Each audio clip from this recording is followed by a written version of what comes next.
If you want to get your confession off your chest, send it to us via text. Put the word hits with your message and then send it to 96893. Here's the first Queen City confession. My wife's parents just moved here and bought a house with a pool.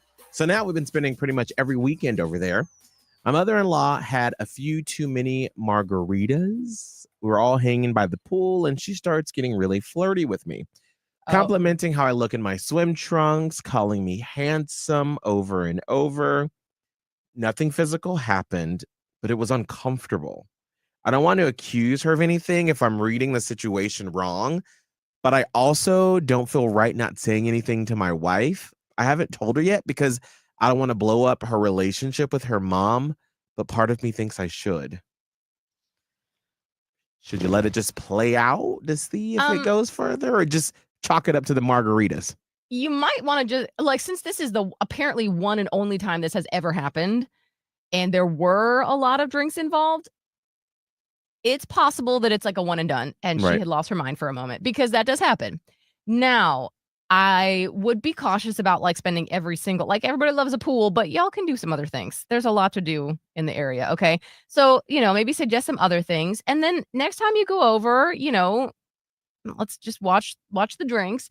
And if it happens again, it's time to say something. And then I would also, if you feel like it's old mother-in-law starting to warm up, sort of, hit your wife on the elbow and be like, your mom had too much to drink. So she can sort of be attuned to what's happening. She can see it in action instead of you coming after the fact. Here's another Queen City confession. I'm just going to admit it. I've 100% used dating apps to get free food. If I match with someone and I know it's not going anywhere, I'll still let the convo ride out if he suggests dinner. I always recommend places like Haberdish or Hawkers, because if I'm going out to places I normally wouldn't spend money on. Sometimes I'll line up back-to-back dinners in the same week just to stretch my budget. My friends joke that Hinge is basically my meal plan. You're going to end up on Blown Off.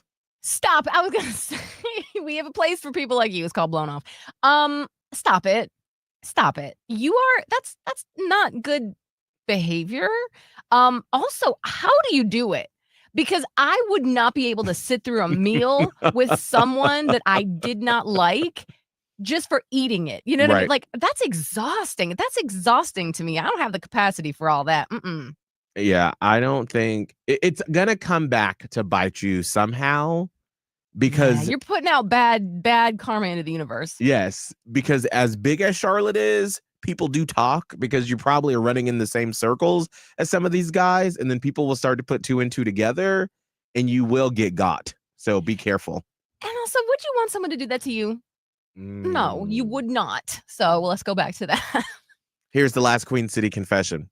I told my family I've been trying to be more active, so I started going on walks around the neighborhood a few times a week. But here's the truth. I'm not walking. I'm sitting in my car, parked around the corner from our house. No music, no scrolling, no podcast, just silence. I literally just sit there for 30 minutes doing absolutely nothing. It's the only place where no one's asking me for anything and I don't have to talk or take care of anyone. It's the only time that feels like mine. Ooh. Could you not also walk, though? You wasted gas, girl.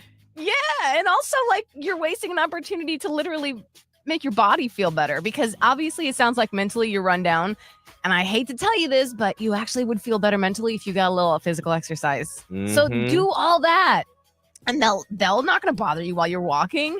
So maybe even 15 minutes of it. Just do a little walk right around, then you can sit in the car for the next 15. But your body might thank you. I used to think it was so ridiculous when my grandmother would just go walking around the neighborhood and I'd be like, ugh, who wants to just walk? Now I'm like, I see why she did it, because sometimes you just need the sun, you need the birds, you need all that. You need some fresh air. It's good for you, so and moving your body is never a bad thing. If there's a confession you want to get off your chest, text HITS and that secret to 96893. It is 7:13. Well, yesterday, we found out that Holly, I hate to say Holly, but you ruined Father's Day.